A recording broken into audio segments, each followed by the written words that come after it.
absolutely lost for words. I mean, Francis Ngannou has never boxed before. And fair play to him. I mean, I didn't think he was overly impressive, but Tyson Fury looked like he's never laced up a pair of gloves before. Got dropped in, was it the third round? Never threw a punch. Ngannou never threw a punch after. I thought Ngannou won by 2 rounds. Hey, and welcome back to the number one podcast in the sport where, well, do we even have a sport anymore after what happened in Saudi Arabia? I don't know. I woke up today with the distinct feeling that boxing's in the bin, and I couldn't tell you how on earth we're going to get it back because we've allowed it to go down this route for so long. I don't know if you can fish it back. And, you know, sometimes you need an event like this, don't you?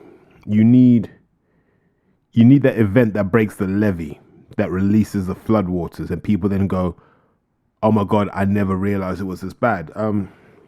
Let's use an example. For ages in the UK, what did we have? We had a really rickety, generally quite crap underground railway system in London, right? Yeah, we did. The King's Cross fire happened, and they transformed how they built tube stations from then on. It was all about the right kind of ventilation, making sure people could get out quickly. The right things happened after that, but it took that to happen. There was a Paddington rail crash, which then meant we had to fix how we managed our signals. Look at it. We had the financial crisis of 2008, which meant we had to learn how to regulate financial services properly. There comes a point in every market, every sector, where people just go, enough is enough. If everything that Fury's done, and it's not just Fury, it's that kind of whole cabal, the Fury, Frank, Bob, Eddie, Femi, the whole thing. When this whole cabal just collapses and we can get our sport back and we can build it on those foundations of people getting into fights we care about, maybe we'll get our sport back. But what we saw in Saudi wasn't our sport. But having said that, we also have to give credit. Huge credit to Turki Al Sheikh. Is it Al Sheikh or Al Sheikh? Credit to him, because there's no way he could have hoped that opener for Riyadh season would get the attention it did. Maybe he knew. Maybe he knew something. But that's a seismic dent he's just put in the world of boxing. That's on that kind of Mike Tyson, Buster Douglas level, but amplified a lot more because of social media. So this is what most sporting people are talking about, directly or indirectly. And so how many times does Saudi Arabia get mentioned in the next 48 hours? How many times does Riyadh season get mentioned in the next 48 hours? Yes, you can buy that kind of publicity, but that costs you a fair whack. So how much of this money that he spent is he already making back in PR? This is a really, really, really smart move. It's worked out brilliantly for him, right? Just a couple of words on the production. I thought no expense was spared.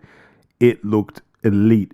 I felt the same way about watching the Saudi show as I did when I first saw the World Boxing Super Series, where you're like, they've gone outside the sport to get ideas on how to make the event more engaging. I like that. I like the fact that it had a different perspective. Watching the ring come up for the main event was good. On a card that short, I didn't think we needed the massive break, and we definitely didn't need the damn concert in and amongst all of that. I'd describe it as maybe they were trying to do too much. I get it. You want to make a dent and an impression. You want to capture the imagination of the world. I think they could have probably had the same effect with 20% of the cast of characters. I don't know what the situation was. I don't know if people got flown out or paid to be there, but you saw everyone out there with their begging bowls, just trying to get their lips around the last drops of that Saudi largesse. It's. I always say that boxing's cringeworthy in the, as Steve Vance would call them, the do it for free crowd, which is running around with their begging bowls, praying that they get something. And look, maybe they're right. Maybe they know more than we do. I don't know. But I think they're the nasty stain that the sport harbors, which we shouldn't harbor. I think we need to get rid of a lot of these guys. There should be a proper cull. If Eddie Hearn's going to get rid of some of the Matchroom guys, can we at least get rid of some of these media outlets, because they don't do us any favors? But overall, I thought the production was good. I thought they brought a new dimension to it. It's a very expensive one, so I don't know how sustainable that is and how much of that can trickle down the various levels of boxing.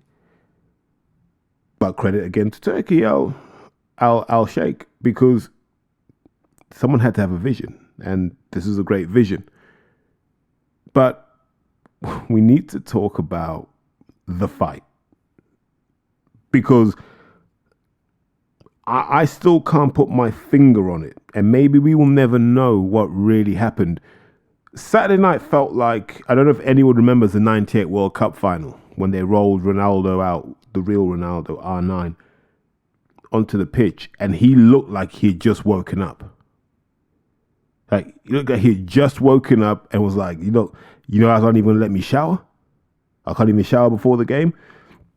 And he kind of ran around the pitch like a zombie, completely ineffective. And that's the kind of feeling I had with Fury. And at first I was like, do they have this guy on medication? Does he have to take medication to manage his mental health? Because if he does, it doesn't look like he's taking it. Like maybe when he needed some dopamine or some serotonin, he wasn't getting it. Because Tyson Fury looked flat. Let's be absolutely clear. Tyson Fury looked flat. I've said for a long time, and I was shouted down by the Fury Power Mafia, who have been surprisingly quiet, which is understandable. But I was shouted down when I said those 3 Deontay Wilder fights, especially the first one, took something out of Tyson Fury he has never got back. After that first fight, Fury was never as mobile. He was never as quick. He was never as slick. He was never as good after that first Wilder fight. I'd also argue neither was Wilder. Wilder wasn't the same guy. And I don't believe Wilder is the same man after that third Fury fight. Between those 3 fights, those 2 men took each other's souls. And I think all we've seen is Fury managing that decline gradually over time. He's tried to hide it by picking soft options. Dillian White was a soft option. Derek Chisora was a soft option. He knew he could outthink those guys. He knew he could outwork them. He knew he was in their heads and he could intimidate them. So here's the problem with being in your mid-30s. When it comes to boxing, in fact, when it comes to most sport, Father Time catches up with you. You're never as mobile as you were when you started out. It's not possible. So, yes, you've got the experience, you've got the nous, and actually what you learn as you get older, you learn to do more with less. We've watched Fury do this in his career, and if you remember, the argument had always been, oh, well, Tyson's boxing this way now because he's with Sugar Hill and they're trying to bring the Kronk style. But the Kronk style's quite a loose, whipping shots. And you've got to have good feet. Fury hasn't had good feet in a long time. It's been hidden because he's been in with guys like Wilder who don't have great footwork. Dillian doesn't have great footwork. Derek doesn't have great footwork. And so it wasn't really being exposed. The fact that he's now 35, let's pause and let's now go through history and look. When Ali was 35, he had just done the Thriller in Manila. Who did he fight after that? Like, Ali's run after that was, God, let's see. I'll get these in the wrong order, so forgive me. He fought Jimmy Young. I'm sure he fought Ken Norton, Richard Dunn. And then he fought Spinks twice. He fought Shavers, Larry Holmes, and Trevor Berbick. That's not... And those weren't like Ali type wins. They were wins where he gritted it out. He had to ship a lot of punishment in a lot of those fights. He probably mortgaged his future health by being too stubborn not to retire after that Joe Frazier fight. That Thriller in Manila took something of Ali's soul, as did the Rumble in the Jungle. And I feel the same way about Fury in Wilder 1 and Wilder 3. He had to go into something that wasn't boxing related. He had to go into his life force. You know, you're tapping into that energy your ancestors provide you, you know, for want of a better example. But this is what happens when you get older. You try and tell us that these fights that you're taking on are meaningful, but they're not. They're all cash out fights. They're fights to keep the bank balance topped up. They're fights that the entourage asked for because the entourage must be fed. All those Fury brothers and cousins and uncles must be fed. Those hangers-on must be fed. You know, the kind of associated traveler community must be fed. That media machine must be fed. Frank and Bob must be fed. The 971 boys must be fed. And so Fury becomes this thing. The only difference is he hasn't got Elijah Muhammad's son pimping him out to every outlet. Do you know what I mean? He hasn't. He's got Frank and Bob. And we're seeing that. And I said it. I said it when people tried to tell me it was, Sugar Hill's got this tactic. I said, no. Fury's realized that he's 6'9". His legs aren't what they used to be. He's heavy. He's not going to be moving around the ring anymore. And so he evolved this style. If you notice, it's the, you know, that kind of twitchy style, try and draw the leads, counter off that. You know, that was always this thing. Like, he'd twitch, force you to jab. He'd come back with this kind of, it's not even a 1-2. It's like this kind of sweeping left into a straight right. And that worked against Wilder and it worked against Dillian. But the thing that really hurt Dillian was the uppercut, which we didn't see in this fight. The thing that really did for Chisora was the uppercut as well, and some of those hooks. We didn't see any of that. We didn't see any body work. And all of that indicates to me Fury didn't really train for this. You can be in the gym all day, every day, but are you really training for this? I don't believe he was. And who allowed that? Did everyone just sit there and go, yeah, this Ngannou guy, yeah, he ain't that good. You know, well, what can he possibly know that the Gypsy King doesn't? I tell you this for nothing. Having shared the ring with a guy I've got a lot of respect for, Blaise Mendo, and a couple of the other Cameroonian lads that were here for the 2012 Olympics. I've never seen them wobbled, never seen them dropped, never seen them even show a sign of discomfort. They're very, very hard human beings. When you then add the fact that they grew up there in tough environments and everyone's fighting to make it out of that environment, when you start to look at what Ngannou had to get through to get to that moment in Saudi Arabia, in your heart of hearts, like, I don't think Fury's knocking this guy out. He may outskill him. He may beat him on just pure fundamentals. You're not knocking him out. Look at the size of his head and neck complex. You're not knocking him out. And so you watch the fight. And, you know, I'm not saying Ngannou was elegant, but Ngannou did what all smart opponents do. So if you go back to the beginning of the fight, the thing I liked about Ngannou was he postured up like a counterpuncher, which I watched it and I went, no way. Yeah, because counterpunching is a skill I generally say is reserved for the top tier of fighters, because you've got to really understand boxing to counterpunch. But his team have clearly done their analysis and gone, Fury doesn't throw that many different shots. If we can just prepare for 2 or 3 scenarios, we can counter him. So if you watch the early part of the fight, Ngannou's got his right glove out to catch the jab. And his hand's a little bit out because he knows Fury likes to sweep the hand across. So he's making sure that it can't happen. And so when Fury does go low with the jab, he can just slap it down, get his hand straight back up. And what he was doing was, and I love this, he was moving the lead hand away and putting his hand in the way of the backhand. So he nullified anything Fury was trying to do. Boxing doesn't teach that, but you know what does? Every other martial art. That idea of just controlling the arms. Yeah? You control the arms, then you can slide into a clinch, you know, get them in the plumb position, knees to the ribs, knees to the head, whatever. And so he brought that kind of thinking from outside of boxing into boxing. And the times he did that, you could see Fury's like, what's going on here? And you could hear Fury's corner pushing back. And I think Fury tried, but Ngannou was like, no, I'm used to this, man. And not only that, but Ngannou was the bigger man for me. Like in terms of lean, effective mass, Ngannou was the bigger man. I don't even think it was close. I think if Fury had trained to the best of his ability, he'd have come in about 258 and still wouldn't have looked as good as Ngannou did in, what was it, 267, 270, somewhere around that. So you're watching this in the beginning of the fight and you're saying,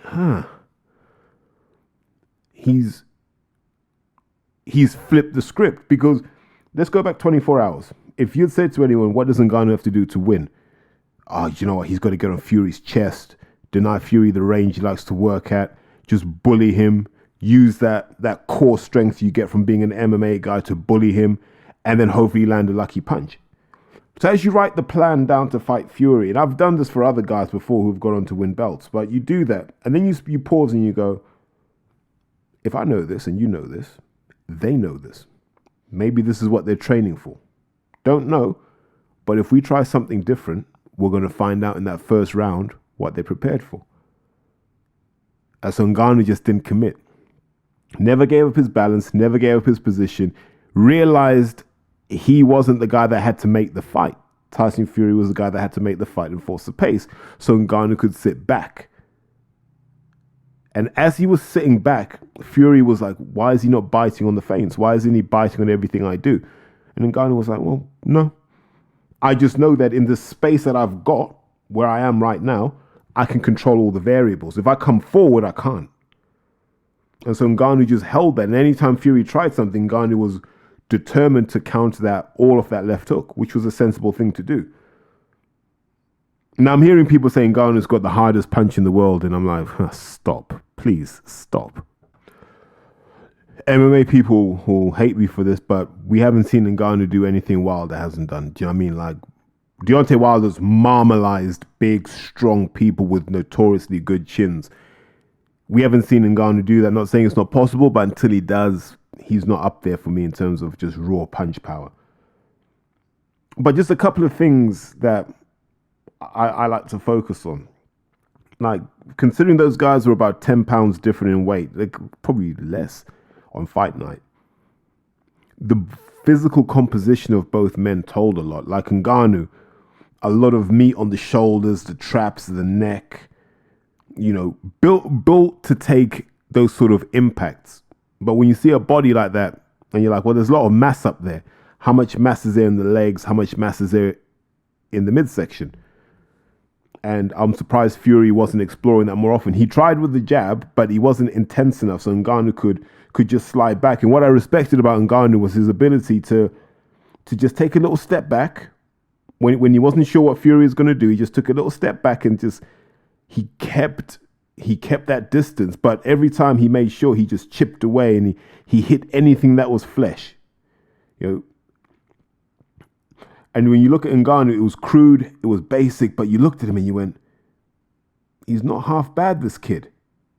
And it was that jab defense. His jab defense, I look at that and go, I'm surprised no other pro footballer is that proficient at just parrying and palming the jab down. I don't think Fury's used to that either. I think Fury's just kind of used to the two hands up. And it's not like Ngannou didn't give him a massive gate between the guard. But it should never have been in this position. Like,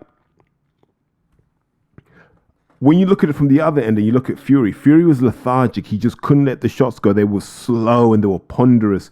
He was overthinking. I think someone said he was boxing like he was a raw novice. It's almost as if someone had just rebooted the system. And you know, like when you used to play Grand Theft Auto and someone just reset all your settings and you had to start from scratch. It looked like he was boxing to that sort of ethos and tempo. It wasn't great to watch from Tyson. You're like, what's happened here?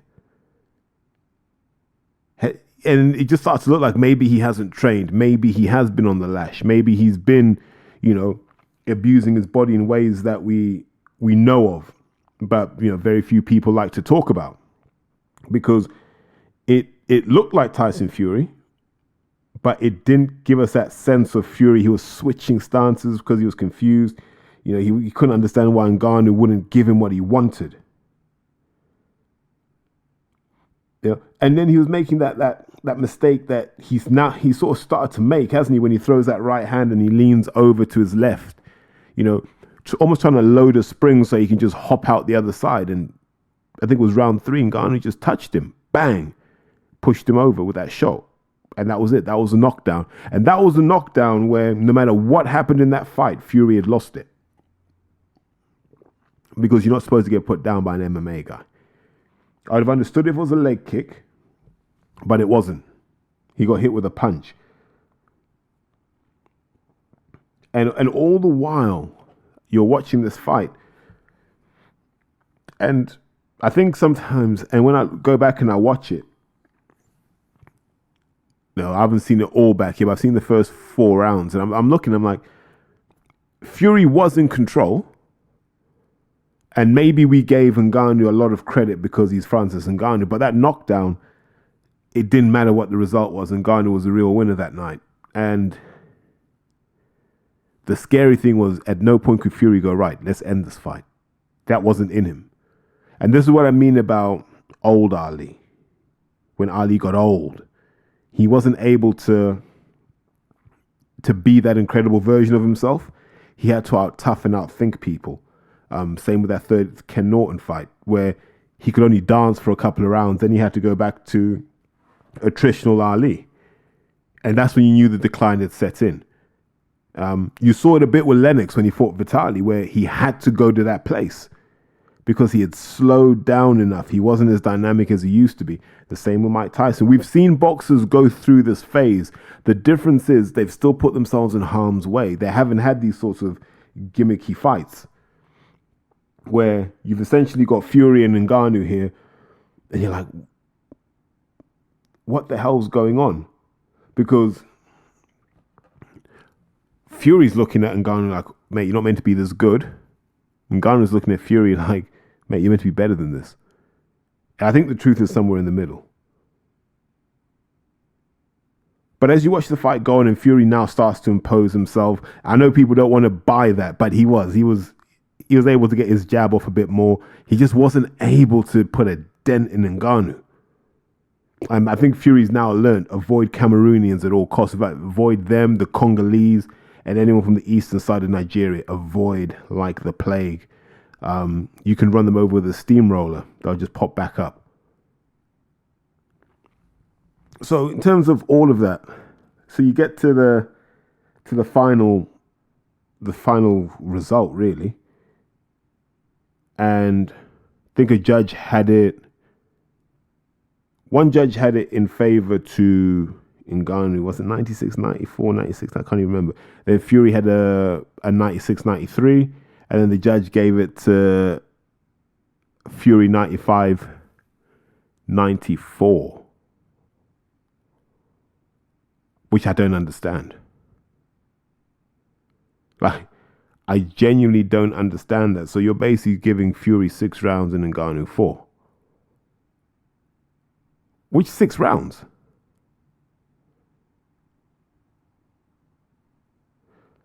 I tweeted partway through that night, I just said, I think this is going to be a draw. It was the only way I could see them saving face from what was essentially a disaster for Tyson Fury. This was a strategic blunder, an economic blunder. It's an absolute disaster, but they gave it to Fury, and I think that was probably the worst thing they could have done. But mathematically, it was almost impossible to make it a draw. So you're looking at this and you're thinking, right, what do you do now? That's how I felt in the fight. I was like, right, so they're going to give it to Fury. The fans are going to scream robbery because in that heat of battle, in the heat of the moment, your emotions get the better of you. It's a robbery. Even I thought it was a robbery. It probably isn't. Like, I think a draw is a fair result. 1 round either way is probably a fair result, but it should never have been that close. That's the final analysis of this. It should never have been that close. So why was it that close? And here's where you've got to be real. Let's just look at the last couple of years. When you're a heavyweight boxer, heavyweight champion, the guy that is essentially the pillar of the sport hangs itself from, and your dad's running around topless and your dad's talking disparagingly about what he's going to do to someone's girlfriend, and he's trying to fight TVs, and your dad's almost becoming the loosest of loose cannons. When your trainer is sat in a post-fight press conference topless, clowning around, part of the gang, and you wonder how much work is getting done. You wonder how much focus there is. You wonder who the hell's in charge. Who's setting and maintaining standards? It can't be Sugar Hill. It can't be. Because if you remember, they asked Sugar Hill about one of Fury's fights. He's like, I can't answer that. I'm like, but you his damn trainer. Like, what the hell? If I'm training someone, you say to me, has he agreed to fight so-and-so? I will tell you. Because that decision can't be made without me. And you see all of these guys, and you see John Fury, and there's Tommy. And it's this massive disaster that's been allowed to happen because we needed a counterbalance to the feminists, right? All those sort of Team Joshua, Matchroom, Eddie Hearn guys. We needed a counterbalance. So we allowed all of this in the hope that we had some kind of equilibrium between these really undesirable, crude economic projects on either side. Like there's the Joshua project, which is get as much money for as little risk as possible. And there's also a Fury project, which is similar. I think the Joshua project is more transactional. I show up, I do my pay-per-view, do my numbers, do my money, leave. And I think the Fury one's more strategic. It's more, we want the real access to the money, which was Saudi Arabia. And we need to offer them something of exchange, which was that WBC belt. Now, I have it on very, very good authority that the Saudis aren't enamored with Tyson Fury. Because he has a history of drug taking, a history of heavy alcohol use, a history of performance-enhancing drug use. He has talked disparagingly about a lot of things. He's foul-mouthed, uncouth, like walking around topless. All these sorts of things that the Saudis have tolerated because he has a belt that they need. But the strategic goal is to take the belt off him and put it on someone that they can do business with on a long-term basis, and that would be Usyk. So they're tolerating all of this until they can get the belt off Fury and give it to Usyk. What they do with Usyk, beyond that, I don't know. But I have it on good authority that a lot of people will be glad to see the back of the Furies. Because that whole damn entourage of just freeloaders. And this is the sort of stuff now you realize Peter Fury was keeping away from Tyson. And for that reason, he was relieved of his duties. But my goodness, did Tyson need Peter last night? My goodness, has he needed Peter in the last 3 months? Because he needed someone to tell him he ain't good enough right now. He's not training to go to hell and back like he should be. Because Ngannou was. I mean, Ngannou was. You saw that whole camp that he had in there. He's still got the perennial clown Joseph Parker in there. Like, what value is he? Like I said, I don't believe Joseph Parker in any era would win a British title. He ain't that good. I mean, you got all of these other guys in there who aren't the guys who are going to make you better. The thing that surprised me the most about Team Fury was the lack of MMA people they had in there. Here's what made Francis Ngannou tricky. Fury's an experienced boxer. He knows that 99.9% of the people he will ever face in the boxing ring have been taught to throw a jab, throw a backhand, throw a left hook, and every variant of those, right? And there's a way that they're taught, and over the years, you can read it. There are tells, you can figure it out pretty quick. When you bring a guy in from another sport, it can be MMA, it could be swimming, they're going to be unconventional. Now, if they're unconventional, but they have enough skill that they can do something themselves, and then layer on size and strength, it's a tough night because you're trying to figure out what this guy does. He's almost like, I don't really know what I'm doing. I just know what I have to avoid. And actually, there's an expression, isn't it? The way you defeat the guy that knows everything is to know nothing. And it's almost as if Ngannou said, well, how about I just go into that ring not knowing that much, but knowing enough to protect myself. And he did that, and he gave very little for Fury to read off. Not biting on the feints, not rushing in, not overawed, none of that. Fury couldn't get in his head. People forget this. So what was going on in that camp? It always looks like those lot are just clowning around. And we all used to put it down to, it's just mind games because he kept winning. It's mind games. And you get a performance like this and you wonder what's been going on. Are there women? Is there drink, drugs, all that sort of stuff? Because they're the rumors that leak out, but you can't verify those. So then you look and you go, okay, so what's the point of Sugar Hill? Is Tyson Fury better off back at Peter? Is he better off back at Joe Gallagher's place? Or not back at, is he better off up at Joe Gallagher's? Does he need someone to tell him, mate, this last part of your career, you can't have any days off? Because Fury's the age that David Haye was when he attempted his comeback, roughly. And I remember being around that. And you could see the decline. You could see that he couldn't do the training volumes that, you'd always been led to believe he could do. And you see all of these things because when you get older, your body just doesn't respond the same. And so the key is just activity and continuity. Are we going to see that from Fury? Because we haven't seen it thus far. He could have laid waste to the division when he had the chance to, and he chose not to. Now as an old man or oldish man who's abused his body, and now his body's kind of saying, we need to go and spend time with the family. So I come back to it. So what's Sugar Hill been doing? What's that strength and conditioning guy been doing? Because he didn't condition him to handle someone like Ngannou who can basically manhandle him. So Fury wasn't given that. Second point, didn't Fury say that he's confident he could beat Ngannou in the cage? Jesus, man, you can't really beat him in the ring, never mind the cage. So I say this. Take Tyson Fury, take the whole entourage, put it in a box. Take the stupid books, put them in a box. Take that Netflix series which no one cares about, put it in the box. Take Furiosity, spill it in the gutter, put the can in the box, seal up that box and drop it in the ocean. Let's end this era now. I say the same thing to the feminists. Let's end that era too, right? These guys had 5 years to give us the fight we wanted. Now we don't care. And this is what I feel for Usyk. Imagine Usyk sat there in Saudi Arabia, right? Fury gets put down in the third round and Usyk's just watching another 0 drop off. Then Fury can't put him away.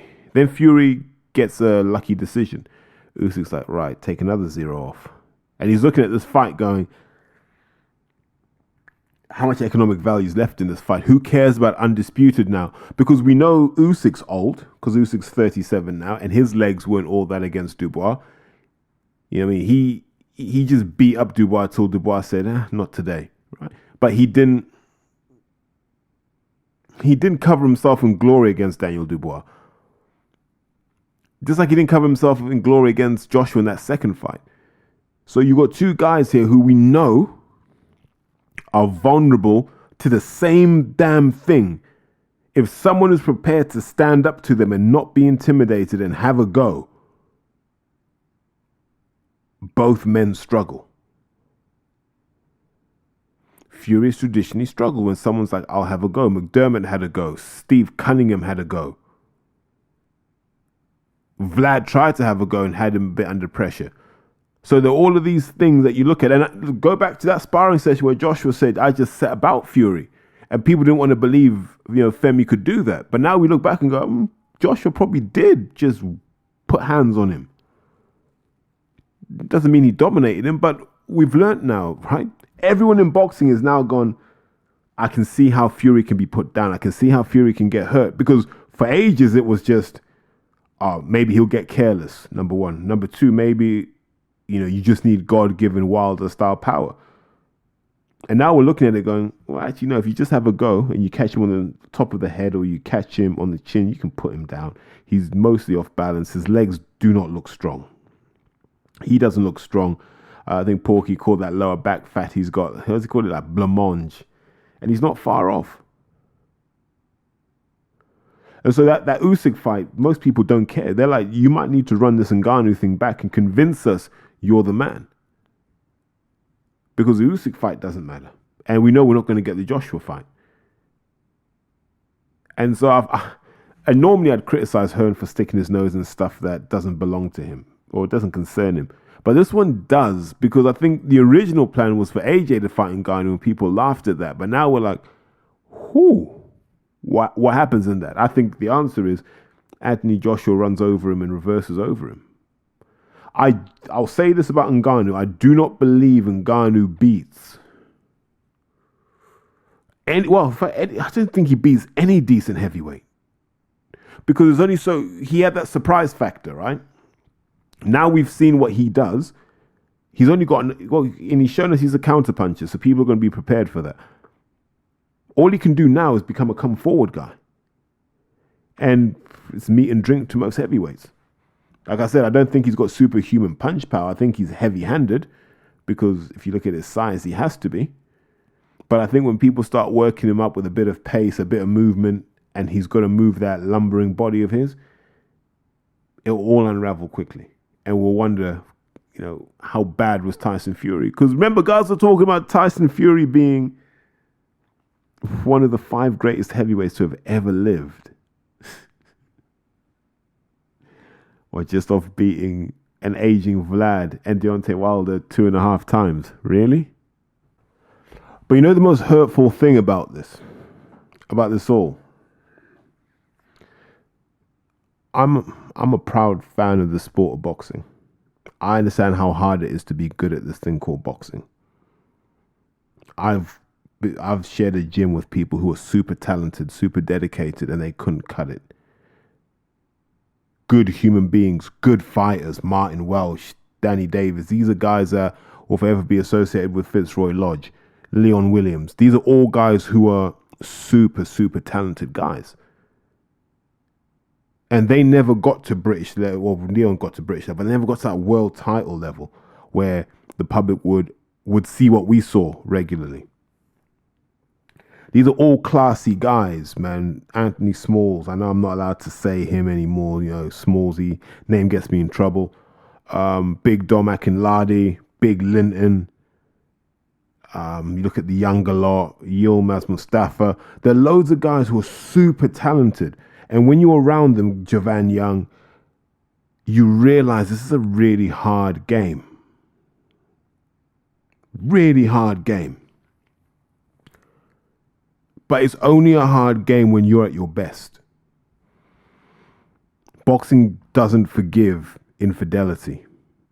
You can't love anything else if you love boxing. You can't love the nightlife. You can't love the fast cars. You can't love the silk pajamas if you love boxing. You can't love the money. And that's Fury's cardinal sin. He loved the money over legacy. He thought he could blag his way. I think I said it on Porky's Corner. This is one of the great pump and dump schemes in history, where you literally pump this guy up to be something that he hasn't proven he is. And then when the defeat happens, you go, oh, well, we've got our money. You guys are deflated. Who cares? Yeah. Because that's all you ever hear now. Well, we got paid. It's a pump and dump scheme. I love this sport a lot. And I tell people that this is the hardest thing to learn, because you only have 2 weapons, a left hand and a right hand, and you've got to be super creative with how you use them, because you don't have other options. I can't just go into a clinch, or I can't go and do a double leg takedown. And that always set boxing apart. You always thought no one can come and do this sport at that elite pace and hope to cope. And Tyson Fury's basically torpedoed that. So now the MMA guys are like, well, we're the best sport because we can come to yours, put your guys on their backside, mess them about, but you definitely can't do that in the octagon. And they're right. You take anyone from that BoxRec top 20, put them in the octagon with even 6 months of training. They're sleeping. Okay, simple as that. They're sleeping. They're tapping. It doesn't matter. Yeah? So the MMA guys now are quite rightly saying, well, why are we not the top combat sport? And that's the danger with these crossover bouts. We saw it, man. Tommy Fury got put down by Jake Paul. KSI was able to bully Tommy Fury.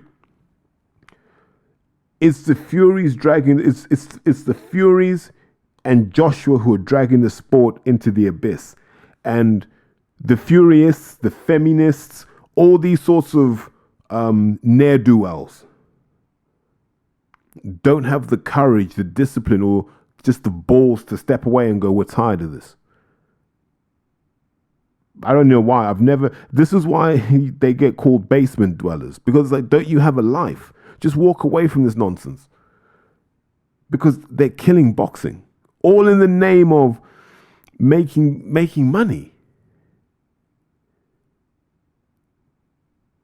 And now you've got people like Calzaghe in the media like, yeah, I'll come out to Saudi and fight Carl Froch if they offer me an obscene amount of money. Why? Who wants to see a 50-year-old man fight a 46-year-old man? I don't care. Froch doesn't care. No one cares, man. John Fury saying that him and Mike Tyson would do tens of millions. It wouldn't. Nobody cares. Right? We don't care. Like we saw this. I said this to Russ. The worst thing that could have happened was the release of that John Fury fight footage. Because then you realized these guys don't have chins. John got rocked. Tommy got rocked. Tyson gets rocked regularly. They don't have chins. So why are we always talking about, we're fighting men? You're not. I tell people, until you're prepared to walk away from these sorts of shenanigans, we're going to get more and more of them. I don't want to see Usyk and Fury. I don't think it's relevant. I'll come back to the point I've been making for a long time. The only fight in boxing that's going to get the public excited is Joshua versus Wilder. I don't see why Hearn would talk about anything else. No Ngannou fight, no Fury fight. The fight the rest of the world wants to see is Anthony Joshua versus Deontay Wilder. We want to see one of those guys put the other to sleep. But I need to wrap this up because I've been talking for a long time. And here's what I'll say. We hung our hat on Tyson Fury in the first incarnation of his career because we believed he was the guy that could dethrone Vladimir. You know, and it allowed us to ignore a few things. The fact that Cunningham put him down relatively easily, the John McDermott. But we ignored a lot of things because we just wanted him to beat Vlad because we felt he deserved it. He goes missing on us for 2.5 years. Comes back, fights the nonsense that he fought the first two fights, Sefer Seferi and the other guy. Quickly agrees to fight Wilder. I imagine for the same reason he agreed to fight Ngannou so easily. Thought, this guy can't do anything to me. I'm Tyson Fury. Really? Wilder let him know. Those long spindly arms carry dynamite at the end. And he found that out the hard way. Second fight, who knows what happened with Fury's gloves? Who knows what happened with Wilder's suit? You know, Wilder gave us a Fury versus Ngannou type performance. Got stopped. Fair enough. Third fight was last man standing. Literally, both men went to hell and back. I mean, carved out 20% of their soul, handed it to the other guy, and that was it. Right? And in the meantime, we've had to endure this carry-on, this nonsense. Brothers, fathers, uncles, nephews, hangers-on, mates, camera jockeys, Steve Bunce, and all these others who do nothing to bring down the average age of a boxing audience, by the way. It's just these old granddads who are too afraid of being thrown off the gravy train to have an original thought or opinion. And so they leave it to Prince Nassim Hamed, as always, to just say what he thinks. Because you know he's going to be good box office. And wrapped around all of this are Frank and Bob. And their aim is just to get whatever money they put into him, they want to get it back. I don't know if they've ever got it back. But they're going against their instincts because none of this makes any sense. You almost want to sit all of them down and go, what's the reason the Joshua fight didn't happen? Or what's the reason who even knows, man? What's the reason the Usyk fight hasn't happened? What's the reason you never fought Joe Joyce? What's the reason you never fought this guy or that guy? Why? Why are you still messing around pretending? I think part of it is that Fury can't go to America, and that might be where the money is. But I think the reality is he's aware of his own mortality. He knows what he's doing to his body, and Fury's enough of a historian when it comes to boxing to know he's on borrowed time. His dad knows he's on borrowed time. And so it is, let's get all the money we can while we can, because this is about to crash and burn around us. And that's where we are. Francis Ngannou didn't create this problem. Francis Ngannou exposed this problem. That whole Fury operation has been a mess from when they got rid of Peter Fury. The whole Fury operation has been a mess. Same with Joshua. As soon as Joshua got rid of Rob McCracken, it became a mess. And that's why you see him still working with guys like Joby Clayton and stuff. Same way you see Fury working with Sugar Hill, but that can't last now because clearly that's not the right recipe for what Fury needs. In terms of Ngannou, what does Ngannou do? I imagine there'll be a lot of heavyweights who want to box him, but he has a dual sport contract with the PFL, so he can box and do MMA. So who do you want? To be honest, I know this sounds really crazy. Ngannou against someone like a Luis Ortiz, just two old school meatheads going at it, or even Bacoli. Yeah, I'd like to see that. I don't hold that much hope for him, but give Francis Ngannou a chance, let him grow and develop in the sport. He'll make a lot more money boxing than he ever will in MMA. So why wouldn't he do that? But no, sorry. Let me stop talking now because it's been long enough. If you want to hear more, I did a couple of episodes with Russ as well. I'll put the links in the description so you can jump on those too. But yeah, I just want to apologize to all boxing fans who want the sport to be better, because it's really sad that we've let one bald-headed, bearded idiot completely devalue the sport through sheer greed, ignorance, and incompetence. And all we can hope for now is this new generation of guys are determined to fight each other and give us entertaining fights, because we're not far from the abyss when it comes to boxing. Porky's Corner is proud to be sponsored by Spartan Site Solutions. They are specialists in civil engineering and demolition contracts for the construction industry. Interested parties should visit their website or contact Porky's Corner for a referral at porkycorner@mail.com.